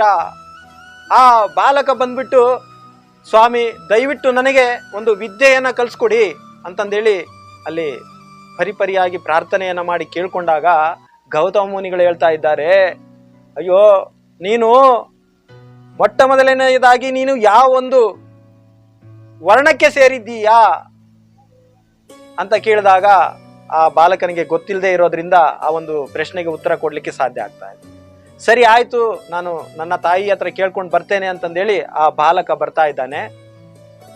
ಆ ಬಾಲಕನ ಹೆಸರು ಸತ್ಯಕಾಮ ಜವಲ ಅಂತಂದೇಳಿ. ಸರಿ ಅಂತಂದೇಳಿ ಬಂದಾಗ ತನ್ನ ತಾಯಿ ಹತ್ರ ಪ್ರಶ್ನೆ ಮಾಡ್ತಾ ಇದ್ದಾನೆ, ಅಮ್ಮ ನಾನು ಯಾವ ಒಂದು ವರ್ಣಕ್ಕೆ ಸೇರಿದ್ದೇನೆ, ಮತ್ತೆ ನನ್ನ ತಂದೆ ಯಾರು ಅಂತಂದೇಳಿ ಪ್ರಶ್ನೆ ಮಾಡ್ತಾ ಇದ್ದಾರೆ. ಯಾಕಂದ್ರೆ ಆಗಿನ ಸಂದರ್ಭದಲ್ಲಿ ಬ್ರಾಹ್ಮಣರಿಗೆ ಮಾತ್ರ ಆ ಗುರುಕುಲಗಳಲ್ಲಿ ಒಂದು ಪ್ರವೇಶವನ್ನ ಕೊಟ್ಟು ಆ ಒಂದು ವಿದ್ಯೆಯನ್ನ ಕಲಿಸ್ಕೊಡ್ತಾ ಇದ್ರು. ಹಾಗಾಗಿ ಸರಿ ಅಂತಂದೇಳಿ ತನ್ನ ತಾಯಿ ಏನಂತ ಉತ್ತರ ಕೊಡ್ತಾ ಇದ್ದಾರೆ ಅಂತಂದ್ರೆ, ಅಯ್ಯೋ ನಿಜವಾಗ್ಲೂ ಸಹ ನಿನ್ನ ತಂದೆ ಯಾರು ಗೊತ್ತಿಲ್ಲ ಅನ್ನುವಂತಹ ಉತ್ತರವನ್ನ ಕೊಡ್ತಾ ಇದ್ದಾರೆ. ಸರಿ ಅಂತಂದೇಳಿ ಆ ಬಾಲಕ ಗುರುಗಳಲ್ಲಿ ಬಂದ್ಬಿಟ್ಟು, ಗೌತಮ ಮುನಿಗಳಲ್ಲಿ ಬಂದ್ಬಿಟ್ಟು, ಗುರುಗಳೇ ದಯವಿಟ್ಟು ನನ್ನ ತಂದೆ ಯಾರು ಗೊತ್ತಿಲ್ಲ, ನನ್ನ ಒಂದು ವರ್ಣನೂ ಸಹ ಯಾವುದು ಗೊತ್ತಿಲ್ಲ ಅನ್ನುವಂತಹ ಒಂದು ಮಾತನ್ನ ಹೇಳ್ತಾ ಇದ್ದಾನಂತೆ. ಸರಿ ಅಂತಂದೇಳಿ ಗೌತಮ ಮುನಿಗಳು ಆ ತಕ್ಷಣಕ್ಕೆ, ಸರಿ ಆಯ್ತು, ಈ ಕ್ಷಣದಿಂದ ನಿನ್ನನ್ನು ನಾನು ಶಿಷ್ಯನಾಗಿ ಸ್ವೀಕಾರ ಮಾಡ್ತಾ ಇದ್ದೇನೆ, ನಿನಗೆ ಎಲ್ಲವನ್ನು ಸಹ ಕಲಿಸ್ಕೊಡ್ತೇನೆ ಅಂತ ಸಹ ಹೇಳ್ತಾನೆ. ಅಂದ್ರೆ ಯಾವ ಒಂದು ಕಾರಣಕ್ಕೆ ಇಲ್ಲಿ ಹೇಳ್ತಾ ಇದ್ದಾನೆ ಅನ್ನೋದನ್ನ ನಾವು ಗಮನಿಸಿದ್ರೆ, ಆ ಒಂದು ಸತ್ಯತೆ, ಪ್ರಾಮಾಣಿಕತೆ ಅನ್ನೋದು ತುಂಬಾ ಮುಖ್ಯ. ಹಾಗಾಗಿ ಆ ಒಂದು ಪ್ರಾಮಾಣಿಕತೆಯಿಂದ, ಅಂದ್ರೆ ಇಲ್ಲಿ ನಾವು ಯಾವ ಒಂದು ಗುಣಗಳನ್ನ ನಾವು ಪಡ್ಕೊಂಡಿರ್ತೇವೋ ಆ ಪ್ರಕಾರ ನಾವು ಆ ಒಂದು ವರ್ಣಕ್ಕೆ ಸೇರ್ತೇವೆ. ಅದು ಬಿಟ್ಟು ನಾವು ನಮ್ಮ ಒಂದು ಜಾತಿಯಿಂದ ನಮ್ಮ ಒಂದು ವರ್ಣವನ್ನ ತಿಳ್ಕೊಳ್ಳಿಕ್ಕೆ ಸಾಧ್ಯ ಇಲ್ಲ ಅನ್ನೋದನ್ನು ಸಹ ನಾವು ತಿಳ್ಕೊಬೋದು. ಹಾಗಾಗಿ ನೋಡಿ, ನಾವು ಆ ಒಂದು ಪ್ರಾಮಾಣಿಕತೆ ಒಂದು ವಿಚಾರಕ್ಕೆ ಬಂದಾಗ ನಾವು ಏನೇ ಸಂದರ್ಭ ಬಂದರೂ ಸಹ ನಮ್ಮ ಒಂದು ಸತ್ಯತೆ, ಆ ಒಂದು ಸತ್ಯವಾದಂತಹ ಘಟನೆ, ಅದರ ಬಗ್ಗೆ ನಾವು ಇರೋದನ್ನ ಇದ್ದಂಗೆನೆ ಹೇಳ್ಬೇಕಂತೆ. ಅಲ್ಲಿ ನೋಡಿ, ನನಗೆ ಏನಾದ್ರೂ ಆದ್ರೂ ಪರವಾಗಿಲ್ಲ, ಸಮಾಜದಿಂದ ಬಹಿಷ್ಕಾರ ಮಾಡಿದ್ರೂ ಸಹ ಪರವಾಗಿಲ್ಲ, ನನ್ನ ಒಂದು ಘನತೆ ಕಡಿಮೆ ಆದ್ರೂ ಸಹ ಪರವಾಗಿಲ್ಲ, ಆ ಒಂದು ಸತ್ಯತೆಯನ್ನ ನಾನು ಹೇಳ್ಬೇಕು ಅಂತಂದೇಳಿ ಆ ಪ್ರಕಾರ ಅಲ್ಲಿ ಆ ಬಾಲಕ ಒಂದು ಸತ್ಯತೆಯನ್ನ ಹೇಳಿದ್ದಾನೆ. ಹಾಗಾಗಿ ನಾವು ಸಹ ಆ ಪ್ರಕಾರ ಪ್ರಾಮಾಣಿಕರಾಗಿ ಇರಲಿಕ್ಕೆ ಪ್ರಯತ್ನವನ್ನ ಮಾಡಬೇಕು.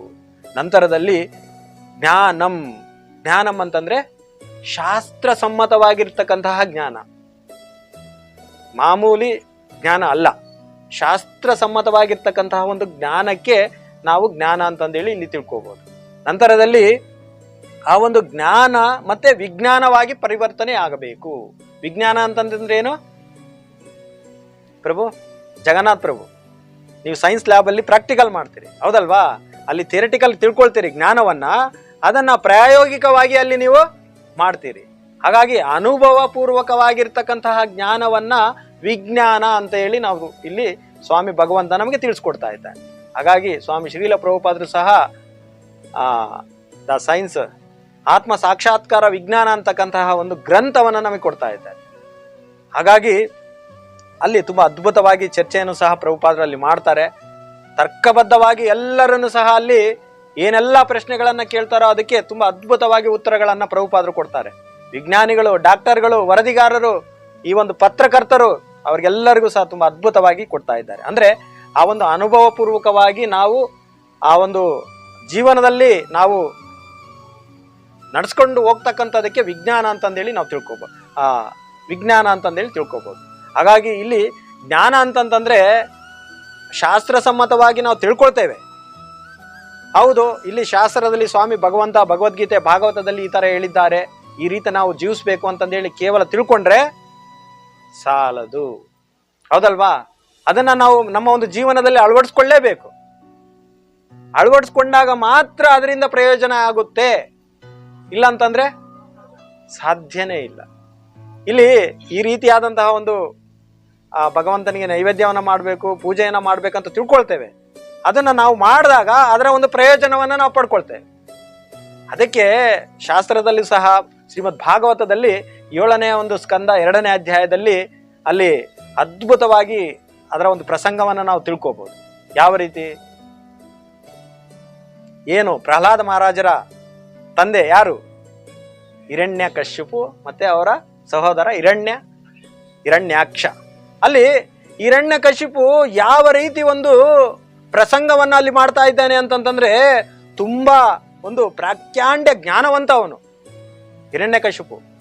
ಸಾಮಾನ್ಯ ಅಲ್ಲ, ಆ ರೀತಿ ಒಂದು ಜ್ಞಾನವನ್ನು ತುಂಬಾ ಅದ್ಭುತವಾಗಿ ತಿಳ್ಕೊಂಡಿರ್ತಕ್ಕಂತಹ ಮಹಾನ್ ಜ್ಞಾನಿ ಯಾರು? ಹಿರಣ್ಯಕಶಿಪು. ಯಾವ ರೀತಿ ಅನ್ನೋದಾದ್ರೆ ಅಲ್ಲಿ ತನ್ನ ಸಹೋದರ ಏನು ಅಲ್ಲಿ ದೇಹ ತ್ಯಾಗ ಮಾಡಿ ಹೋದಂತ ಸಂದರ್ಭದಲ್ಲಿ ಅಲ್ಲಿ ಭಗವಂತನ ಒಂದು ವರಹ ಅವತಾರದಲ್ಲಿ ಯಾವ ರೀತಿ ಅಲ್ಲಿ ಒಂದು ಪ್ರಸಂಗ ಲೀಲೆ ಆಯಿತು. ಆ ಸಂದರ್ಭದಲ್ಲಿ ತನ್ನ ಒಂದು ಕುಟುಂಬ, ಬಂಧು ಬಳಗದವರೆಲ್ಲರೂ ಸಹ ತುಂಬಾ ಶೋಕಿತರಾಗಿದ್ದಾರೆ. ಯಾಕೆ? ಹಿರಣ್ಯಾಕ್ಷ ಈ ಒಂದು ದೇಹವನ್ನು ತ್ಯಾಗ ಮಾಡಿ ಬಲಿಯಾಗಿದ್ದಾನೆ. ಹಾಗಾಗಿ ಎಲ್ಲರೂ ಸಹ ಅಳ್ತಾ ಇದ್ದಾರೆ, ತಮ್ಮ ಬಂಧು ಬಳಗದವರೆಲ್ಲರೂ ಸಹ. ಆಗ ಹಿರಣ್ಯಕಶಿಪು ಯಾವ ರೀತಿ ಒಂದು ಜ್ಞಾನ ಉಪದೇಶವನ್ನು ಕೊಡ್ತಾ ಇದ್ದಾನೆ ಅಂತಂತಂದ್ರೆ, ಯಾವ ರೀತಿ? ನಾನು ಅಂತಂದ್ರೆ ಈ ದೇಹ ಅಲ್ಲ, ಆತ್ಮ. 2ನೇ ಅಧ್ಯಾಯದಲ್ಲಿ ಆತ್ಮದ ಬಗ್ಗೆ ತುಂಬಾ ಅದ್ಭುತವಾಗಿ ನಮಗೆ ಭಗವಂತ ತಿಳಿಸ್ಕೊಡ್ತಾ ಇದ್ದಾನೆ. ಹಾಗಾಗಿ ಆ ಒಂದು ಆತ್ಮ ಜ್ಞಾನವನ್ನ ಎಲ್ಲರಿಗೂ ಸಹ ಬೋಧನೆ ಮಾಡ್ತಾ ಇದ್ದಾನಂತೆ. ಅಂದ್ರೆ ನಾವೆಲ್ಲರೂ ಸಹ ಇಲ್ಲಿ ಇದ್ದೇವೆ, ನಾವ್ಯಾರು ಸಹ ಶಾಶ್ವತವಾಗಿರ್ತಕ್ಕಂಥವ್ರಲ್ಲ. ಈ ಒಂದು ಭೌತಿಕ ಜಗತ್ತು ಅಶಾಶ್ವತವಾಗಿರ್ತಕ್ಕಂಥದ್ದು, ದುಃಖಾಲಯಂ ಅಶಾಶ್ವತಂ. ಹಾಗಾಗಿ ಈ ಕ್ಷಣಕ್ಕೆ, ಈ ಸಂದರ್ಭದಲ್ಲಿ ನಾವೆಲ್ಲರೂ ಸಹ ಬಂಧು ಬಳಗದವರಾಗಿದ್ದೇವೆ. ಇನ್ನೊಂದು ಸಂದರ್ಭದಲ್ಲಿ ನೀವ್ಯಾರೋ ನಾವ್ಯಾರೋ ಅದಕ್ಕೆ ಸಾಧ್ಯನೇ ಇಲ್ಲ, ನಾವೆಲ್ಲರೂ ಸಹ ಒಂದೇ ಆಗಿರ್ಲಿಕ್ಕೆ ಸಾಧ್ಯ ಇಲ್ಲ. ಹಾಗಾಗಿ ಒಂದು ನದಿಯಲ್ಲಿ ತುಂಬಾ ಒಂದು ನದಿ ಪ್ರವಾಹ ಬಂದಾಗ ಆ ಒಂದು ನದಿಯಲ್ಲಿ ಎಲ್ಲವೂ ಸಹ ಯಾವ ರೀತಿ ಮರ್ಜಾಗಿ ಎಲ್ಲ ಒಂದು ವಸ್ತುಗಳು ಸೇರ್ಕೊಂಡು ಅದರಲ್ಲಿ ಲೀನಾಗಿ ಹೋಗುತ್ತೋ, ಅದೇ ರೀತಿನಲ್ಲಿ ನಾವು ಸಹ ಆ ಪ್ರಕಾರ ಆಗ್ಲಿಕ್ಕೆ ಸಾಧ್ಯ ಇದೆ. ಹಾಗಾಗಿ ನಾವ್ಯಾರು ಸಹ ಶಾಶ್ವತರಾಗಿ ಇರ್ತಕ್ಕಂಥವ್ರಲ್ಲ ಅಂತಕ್ಕಂಥ ಜ್ಞಾನವನ್ನ ಅಲ್ಲಿ ಬೋಧನೆ ಮಾಡ್ತಾ ಇದ್ದಾರೆ. ಹೌದಲ್ವಾ? ನೋಡಿ ಎಂತಹ ಜ್ಞಾನವನ್ನ ಕೊಡ್ತಾ ಇದ್ದಾನೆ ಹಿರಣ್ಯಕಶಿಪು. ಹೌದಾ? ಹಾಗಾಗಿ ಮತ್ತೆ ಸರಿ ಅಂತಂದೇಳಿ ಎಲ್ಲರಿಗೂ ಸಹ ಸಮಾಧಾನವನ್ನ ಮಾಡಿ, ಹೌದಾ, ನಾವು ನೋಡ್ತೇವೆ ಯಾರಾದರೂ ನಮ್ಮ ಒಂದು ಇದರಲ್ಲಿ ದೇಹವನ್ನು ತ್ಯಾಗ ಮಾಡಿದಾಗ ಎಲ್ಲರಿಗೂ ಸಹ ಆ ಒಂದು ದುಃಖ ಅನ್ನೋದು ಬರುತ್ತೆ. ಆ ಒಂದು ದುಃಖ ಅಂತ ಬಂದಾಗ ಈ ಶಾಸ್ತ್ರಗಳನ್ನ ಯಾರು ಚೆನ್ನಾಗಿ ತಿಳ್ಕೊಂಡಿರ್ತಾರೋ ಅವರು ಸಮಾಧಾನವನ್ನು ಪಡ್ಕೊಂಡು ಭಗವಂತನ ಇಚ್ಛೆ ಅಂತಂದೇಳಿ ಸ್ವೀಕಾರ ಮಾಡ್ತೇವೆ. ಹೌದಾ? ಹಾಗಾಗಿ ಆ ಒಂದು ಜ್ಞಾನವನ್ನ ಅಲ್ಲಿ ಬೋಧಿಸ್ತಾ ಇದ್ದಾನೆ. ಸರಿ ಅಂತಂದೇಳಿ ನಂತರ ಸರಿ ಆಯ್ತು ಅಂತಂದೇಳಿ ಹೊರಗಡೆ ಬಂದ ತಕ್ಷಣನ ಅದನ್ನ ಏನಾದ್ರೂ ಕಾರ್ಯರೂಪಕ್ಕೆ ತೆಗೆದುಕೊಂಡು ಬಂದ? ಇಲ್ಲ. ಬಂದ ತಕ್ಷಣನ ನಾನು ಈ ಒಂದು ಜಗತ್ತನ್ನ ಯಾವ ರೀತಿ ಪರಿಪಾಲನೆಯನ್ನ ಮಾಡಬೇಕು, ಎಲ್ಲದಕ್ಕೂ ನಾನು ಯಾವ ರೀತಿ ಒಡೆಯನಾಗಬೇಕು ಅಂತಂದೇಳಿ ಯೋಜನೆಯನ್ನ ಮಾಡ್ತಾ ಇದ್ದಾನಂತೆ. ನೋಡಿ, ಆ ಪ್ರಕಾರ ತಪಸ್ಯವನ್ನ ಆಚರಣೆ ಮಾಡಿ ನನಗೆ ಸಾವೇ ಇರಬಾರ್ದು ಅಂತ ಒಂದು ವರವನ್ನು ಸಹ ಅಲ್ಲಿ ಕೇಳ್ಕೊಳ್ತಾನೆ. ಅಂತಂದ್ರೆ ಈ ಒಂದು ಇದರಿಂದ ನಾವು ಏನ್ ತಿಳ್ಕೊಬೇಕು ಅಂತಂದ್ರೆ, ಆ ಒಂದು ಜ್ಞಾನವನ್ನ ವಿಜ್ಞಾನವಾಗಿ ನಾವು ಮಾರ್ಪಡಿಸ್ಕೋಬೇಕು. ಆ ರೀತಿ ಮಾರ್ಪಡಿಸಿಕೊಂಡಾಗ ಮಾತ್ರ ಅದರಿಂದ ನಾವು ಒಂದು ಪ್ರಯೋಜನವನ್ನ ಪಡ್ಕೊಳ್ಳಿಕ್ಕೆ ಸಾಧ್ಯ. ಇಲ್ಲ ಅಂತಂದ್ರೆ ಸಾಧ್ಯನೇ ಇಲ್ಲ ಅಲ್ವಾ? ಹಾಗಾಗಿ ಆ ಪ್ರಕಾರ ಅಲ್ಲಿ ಪ್ರಹ್ಲಾದ ಮಹಾರಾಜರ ಒಂದು ವೃತ್ತಾಂತವನ್ನ ಸಹ ಅಲ್ಲಿ ನೋಡಿದ್ರೆ, ಪ್ರಹ್ಲಾದ ಮಹಾರಾಜರು ತನ್ನ ಒಂದು ತಾಯಿ ಗರ್ಭಾವಸ್ಥೆಯಲ್ಲಿದ್ದಾಗ ನಾರದರ ಒಂದು ಉಪದೇಶಗಳು, ನಾರದರ ಒಂದು ಸಾಂಗತ್ಯದಿಂದ ಆ ಒಂದು ಜ್ಞಾನವನ್ನ ತಿಳ್ಕೊಂಡ್ರು. ನಂತರದಲ್ಲಿ ಆ ಒಂದು ಜ್ಞಾನವನ್ನ ಆಚರಣೆ ಮಾಡಿಕೊಂಡು ತಮ್ಮ ಒಂದು ಇದನ್ನ ಯಾವ ರೀತಿ ಸಾಕ್ಷಾತ್ಕಾರ ಪಡಿಸ್ಕೋಬಹುದು, ಎಲ್ಲರೂ ಸಹ ಭಗವಂತನನ್ನು ಸಾಕ್ಷಾತ್ಕಾರ ಪಡಿಸ್ಕೊಳ್ಳಿಕ್ಕೆ ಸಾಧ್ಯ ಅನ್ನೋದನ್ನ ಅಲ್ಲಿ ತಿಳಿಸ್ಕೊಟ್ರು. ಹಾಗಾಗಿ ಈ ಒಂದು ಗುಣಗಳನ್ನ ಯಾವ ರೀತಿ ಅಂತಂದ್ರೆ, ಇಲ್ಲಿ ಬ್ರಾಹ್ಮಣರಾಗಿರ್ತಕ್ಕಂಥವ್ರು ಈ ಒಂದು ಗುಣದಲ್ಲಿ ಇದ್ದು ತಮ್ಮ ಒಂದು ಕರ್ಮಗಳನ್ನ ಮಾಡ್ತಾರೋ ಆ ಪ್ರಕಾರ ಆ ಒಂದು ಬ್ರಾಹ್ಮಣರ ಒಂದು ಸ್ಥಾನಕ್ಕೆ ಬರಲಿಕ್ಕೆ ನಮ್ಮೆಲ್ಲರಿಗೂ ಸಹ ಒಂದು ಅವಕಾಶವನ್ನ ಸ್ವಾಮಿ ಭಗವಂತ ನಮಗೆ ಇಲ್ಲಿ ಕೊಡ್ತಾ ಇದ್ದಾನೆ. ಹಾಗಾಗಿ ಆ ಒಂದು ಲಕ್ಷಣಗಳನ್ನ ಪಡ್ಕೊಂಡು ಆ ಒಂದು ಸತ್ವಗುಣಕ್ಕೆ ನಾವು ಬರಬೇಕು. ಅಂದ್ರೆ ನಾವೆಲ್ಲರೂ ಸಹ ರಾಜಸಿಕ, ತಾಮಸಿಕ, ಸಾತ್ವಿಕ ಗುಣಗಳಲ್ಲಿ ಪ್ರಭಾವಕ್ಕೆ ಒಳಗಾಗಿ ನಮ್ಮ ಒಂದು ಕರ್ಮಗಳನ್ನ ಮಾಡ್ತಾ ಇದ್ದೇವೆ. ಎಲ್ಲನೂ ಸಹ ಮಿಶ್ರ ಮಾಡ್ಕೊಂಡು ಮಾಡ್ತಾ ಇದ್ದೇವೆ. ಹಾಗಾಗಿ ಕ್ರಮೇಣವಾಗಿ ನಾವೆಲ್ಲರೂ ಸಹ ಆ ಒಂದು ಸತ್ವಗುಣಕ್ಕೆ ಬರೋದಕ್ಕೆ ಪ್ರಯತ್ನವನ್ನ ಮಾಡಬೇಕು. ಆ ಪ್ರಕಾರ ಆ ಒಂದು ಸತ್ವಗುಣಕ್ಕೆ ಬಂದು ಆನಂತರದಲ್ಲಿ ನಮಗೆ ಏನು ನಮ್ಮ ಇಸ್ಕಾನ್ ಸಂಸ್ಥಾಪನಾಚಾರ್ಯರಾಗಿರ್ತಕ್ಕಂಥ ಸ್ವಾಮಿ ಶ್ರೀಲ ಪ್ರಭುಪಾದರು ನಮಗೆ ಈ ಒಂದು ಸಾಧನಾ ಭಕ್ತಿಯನ್ನ ಕೊಟ್ಟಿದ್ದಾರೋ ಆ ಪ್ರಕಾರ ಈ ಒಂದು ಭಕ್ತಿಯನ್ನ ಸಾಧನಾ ಭಕ್ತಿಯನ್ನ ಮಾಡಿಕೊಂಡು ನಾವು ಆ ಒಂದು ಶುದ್ಧ ಸತ್ವಗುಣಕ್ಕೆ ಹೋಗೋದಕ್ಕೆ ಪ್ರಯತ್ನ ಮಾಡಬೇಕು. ಹಾಗಾಗಿ ಇಲ್ಲಿ ಯಾವ ರೀತಿ ಆ ಒಂದು ಸಕಾಮ ಕರ್ಮ, ನಿಷ್ಕಾಮ ಕರ್ಮವನ್ನ ಮಾಡ್ಕೋಬೇಕು ಅನ್ನೋದನ್ನು ಸಹ ಭಗವದ್ಗೀತೆಯಲ್ಲಿ ನಮಗೆ ಸ್ಪಷ್ಟವಾಗಿ ಸ್ವಾಮಿ ಭಗವಂತ ತಿಳಿಸ್ಕೊಡ್ತಾ ಇದ್ದಾರೆ. ಹಾಗಾಗಿ ಆ ಒಂದು ಹಂತಕ್ಕೆ, ಸತ್ವಗುಣದ ಒಂದು ಹಂತಕ್ಕೆ ಬಂದು ಅಂದ್ರೆ ಶುದ್ಧ ಸತ್ವಗುಣಕ್ಕೆ ಹೋಗೋದಕ್ಕೆ ಒಂದು ಪ್ಲಾಟ್ಫಾರ್ಮ್ ಏನು ಅಂತಂದ್ರೆ ಸತ್ವಗುಣ. ಆ ಒಂದು ಬ್ರಾಹ್ಮಣರ ಸ್ಥಾನಕ್ಕೆ ಬರಲೇಬೇಕು. ಅಂದ್ರೆ ಬ್ರಾಹ್ಮಣರಾಗಿರ್ತಕ್ಕಂಥವ್ರು ಎಲ್ಲರೂ ಸಹ ಆ ಒಂದು ಶುದ್ಧ ಭಕ್ತಿಯನ್ನ ಮಾಡ್ತಾರೆ ಅನ್ನೋದು ಸಹ ಅಲ್ಲಿ ಮುಖ್ಯವಾಗಿಲ್ಲ ಅನ್ನೋದನ್ನು ಸಹ ನೋಡ್ದೇವೆ. ಅಂದ್ರೆ ಯಾವ ಒಂದು ಸ್ಥಾನದಲ್ಲಿ ಇರ್ತಾರೆ ಆ ಸ್ಥಾನದಲ್ಲೇ ಇರ್ತಾರೆ. ಆದ್ರೆ ವೈಷ್ಣವರಾಗಿರ್ತಕ್ಕಂಥವ್ರು ಆ ಒಂದು ಶುದ್ಧ ಭಕ್ತಿಯನ್ನ ಮಾಡಿ ಆ ಒಂದು ಬ್ರಾಹ್ಮಣರ ಹಂತದಿಂದ ಆ ಒಂದು ಭಕ್ತಿಯಲ್ಲಿ ಉನ್ನತ ಹಂತಕ್ಕೂ ಸಹ ಹೋಗ್ಬೋದು ಅನ್ನೋದನ್ನು ಸಹ ನಾವು ನೋಡ್ತೇವೆ. ಹೌದಲ್ವಾ? ಆಧ್ಯಾತ್ಮಿಕವಾಗಿ ಆ ಬ್ರಾಹ್ಮಣರ ಒಂದು ಸ್ಥಾನಕ್ಕಿಂತ ಉನ್ನತ ಸ್ಥಾನಕ್ಕೆ ಹೋಗ್ಲಿಕ್ಕೆ ಸಾಧ್ಯ ಇದೆ. ಅದೇ ರೀತಿನಲ್ಲಿ ಭೌತಿಕವಾಗಿ ನೋಡೋದೇ ಆದ್ರೆ ಅವರು ಆ ಒಂದು ಬ್ರಾಹ್ಮಣರ ಒಂದು ಇದರಲ್ಲಿ ಜನ್ಮವನ್ನ ತೆಗೆದುಕೊಂಡೇ ಇರೋದ್ರಿಂದ ಅವರು ಭೌತಿಕವಾಗಿ ಮೇಲ್ಸ್ತರದಲ್ಲಿ ಇರಬಹುದು. ಆದ್ರೆ ವೈಷ್ಣವರಾಗಿರ್ತಕ್ಕಂಥವ್ರು ಭಕ್ತಿಯಲ್ಲಿ ಬ್ರಾಹ್ಮಣರಕ್ಕಿಂತ ಅತಿ ಉನ್ನತ ಸ್ಥಾನದಲ್ಲಿ ಇರ್ಲಿಕ್ಕೆ ಸಾಧ್ಯ ಆಗ್ತಾ ಇದೆ ಅನ್ನೋದನ್ನ ನಮಗೆ ಸ್ವಾಮಿ ಶ್ರೀಲ ಪ್ರಭುಪಾದರು ಆ ಒಂದು ಬ್ರಾಹ್ಮಣ ದೀಕ್ಷೆಗಳನ್ನ ಕೊಟ್ಟು ನಮ್ಮೆಲ್ಲರಿಗೂ ಸಹ ಆ ಒಂದು ಸ್ಥಾನಕ್ಕೆ ಬರ್ಲಿಕ್ಕೆ ಒಂದು ಅವಕಾಶವನ್ನ ಅಲ್ಲಿ ಸ್ವಾಮಿ ಭಗವಂತ ಕೊಡ್ತಾ ಇದ್ದಾನೆ. ಹಾಗಾಗಿ ನಮ್ಮಲ್ಲಿರ್ತಕ್ಕಂತಹ ಒಂದು ಎಷ್ಟೋ ಕಲ್ಮಶಗಳು ಹೋಗ್ಬೇಕು ಅಂತಂದ್ರೆ ಹರೇ ಕೃಷ್ಣ ಕೃಷ್ಣ ಕೃಷ್ಣ ಹರೇ ಹರೇ, ಹರೇ ರಾಮ ರಾಮ ರಾಮ ಹರೇ ಹರೇ. ಆ ಪ್ರಕಾರ ನಮ್ಮಲ್ಲಿ ಎಷ್ಟೋ ಅನರ್ಥಗಳಿದ್ದಾವೆ. ಆ ಪ್ರಕಾರ ಈಗ ಒಂದು ಆ ಮುಸುರೆ ಇರ್ತಕ್ಕಂತಹ ಒಂದು ಗಡಿಗೆ ಅದಕ್ಕೆ ಒಂದು ಒಳ್ಳೆಯ ನೀರನ್ನ ಸುರಿತಾ ಇದ್ರೆ ಅದು ಸಹ ತುಂಬಾ ಶುದ್ಧವಾಗಿ ಸ್ವಚ್ಛವಾಗ್ಲಿಕ್ಕೆ ಸಾಧ್ಯ ಇದೆ ಕ್ರಮೇಣವಾಗಿ. ಆ ಪ್ರಕಾರ ನಾವು ಈ ಒಂದು ಹರಿನಾಮಕ್ಕೆ ಶರಣಾಗತರಾಗಿ ಸ್ವಾಮಿ ಶ್ರೀಲ ಪ್ರಭುಪಾದರ ಕೃಪೆ ಅನುಗ್ರಹದಿಂದ ಭಗವಂತರಲ್ಲಿ ನಾವು ಗುರುಗಳಲ್ಲಿ ಶರಣಾಗತರಾದಾಗ ನಮ್ಮ ಒಂದು ಜೀವನವನ್ನ ನಾವು ಸಾರ್ಥಕ ಪಡಿಸ್ಕೊಂಡು ನಮ್ಮ ಒಂದು ಈ ಒಂದು ಮನುಷ್ಯ ಜನ್ಮವನ್ನ ಯಾವ ರೀತಿ ಸ್ವಾಮಿ ಭಗವಂತ ನಮಗೆ ಒಂದು ಕೃಪೆ ಅನುಗ್ರಹ ಕೊಟ್ಟಿದ್ದಾನೋ ಅದನ್ನ ಸಾಕ್ಷಾತ್ಕರಿಸಿಕೊಳ್ಳಲಿಕ್ಕೆ ಒಂದು ಅವಕಾಶ ಇದೆ. ಹಾಗಾಗಿ ಶ್ರೀಮದ್ ಭಾಗವತಲ್ಲೂ ಸಹ ಹೇಳ್ತಾ ಇದೆ, ಏನ್ ಹೇಳ್ತಾ ಇದ್ರೆ, ಭಗವಂತನ ಒಂದು ಕೀರ್ತನ ಸ್ಮರಣೆಯನ್ನ ಯಾರೆಲ್ಲ ಮಾಡ್ತಾರೋ ಆ ಪ್ರಕಾರ ಅವರಿಗೆ ಒಂದು ಮುಕ್ತಿಯನ್ನ, ಭಗವಂತನ ಒಂದು ಸಾಕ್ಷಾತ್ಕಾರ ಪಡಿಸ್ಕೊಳ್ಳಿಕ್ಕೆ ಒಂದು ಅವಕಾಶ ಇದೆ, ಆ ಒಂದು ಸ್ಥಾನಕ್ಕೆ ಬರ್ಲಿಕ್ಕೆ ಅವಕಾಶ ಇದೆ ಅನ್ನೋದನ್ನ ಈ ಒಂದು ಶಾಸ್ತ್ರಗಳ ಮುಖೇನ ನಮ್ಗೆಲ್ಲರಿಗೂ ಸಹ ತಿಳ್ಕೊಳ್ಳಿಕ್ಕೆ ಸಾಧ್ಯ ಆಗ್ತಾ ಇದೆ. ಹಾಗಾಗಿ ನಾವೆಲ್ಲರೂ ಸಹ ಆ ಒಂದು ಭಕ್ತಿಯ ಒಂದು ಮಾರ್ಗದಿಂದ ನಾವು ವಂಚಿತರಾಗದೇನೆ ಈ ಒಂದು ಅವಕಾಶವನ್ನು ನಾವು ಚೆನ್ನಾಗಿ ಅದನ್ನ ಸ್ವೀಕಾರ ಮಾಡಿಕೊಂಡು ಅದರಲ್ಲಿ ನಾವು ಒಂದು ಸಕ್ಸಸ್ ಅನ್ನ ಪಡ್ಕೊಳ್ಳೋದಕ್ಕೆ ಒಂದು ಪ್ರಯತ್ನವನ್ನ ಮಾಡಲೇಬೇಕು. ಯಾಕಂತಂದ್ರೆ ನೋಡಿ, ಮೊನ್ನೆ ನಾವು ಸಮಯ ಆಗಿದೆ ಅನ್ಸುತ್ತೆ, ನಾನು 5 ನಿಮಿಷದಲ್ಲಿ ಮುಗಿಸ್ತೀನಿ. ಆ ಸ್ವಾಮಿ ಶ್ರೀಲ ಪ್ರಭುಪಾದರ ಒಂದು ಲೀಲಾಮೃತದಲ್ಲಿ ನಾವು ಚರ್ಚೆ ಮಾಡ್ತಾ ಇದ್ವಿ.